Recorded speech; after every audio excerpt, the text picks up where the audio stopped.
dumarating na pasahero sa Manila North at South Harbor. Pero kasado na ang seguridad para sa inaasahang pagdagsa ng uuwing ng probinsya para sa undas. At may ulat on the spot si Rida Reyes. Rida! Marie, sa mga oras na ito ay matumal pa nga rin ang dating ng mga pasaherong sasakay ng barko sa Pier 2 ng Manila North Harbor. Maluwag pang sitwasyon sa pier ngayon. Mamayang alas 12 ng hating gabi pa kasi ang susunod na biyahe ng barko ng Negros Navigation patungong Tagbilaran City, Surigao City at Butuan City. Sa Eva Macapagal Super Terminal naman, mamayang hating gabi pa ang biyahe ng Super Ferry papunta naman sa Cebu City at Cagayan de Oro City. Gayunman, may paisa-isa na rin tayong mga kababayan na dumarating sa Pier 2 para lang ipa-check-in ang kanilang bagahe.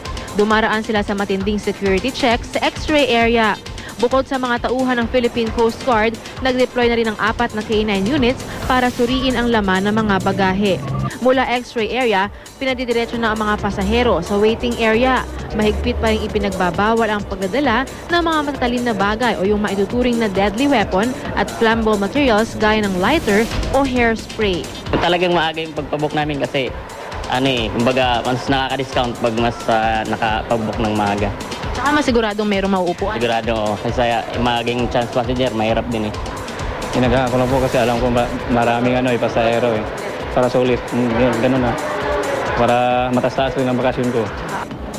Marit, sinaasahan ng pamunuan ng pier na sa darating na Martes pa ang dating at ang dagsa ng mga pasahero nga na uuwi sa kanilang mga probinsya para sa undas. Kaya naman paalala nila, mas maganda pa rin daw na magpa-reserve ng kanilang mga tiket hanggat maaga kaysa raw maging chance passenger. Maris?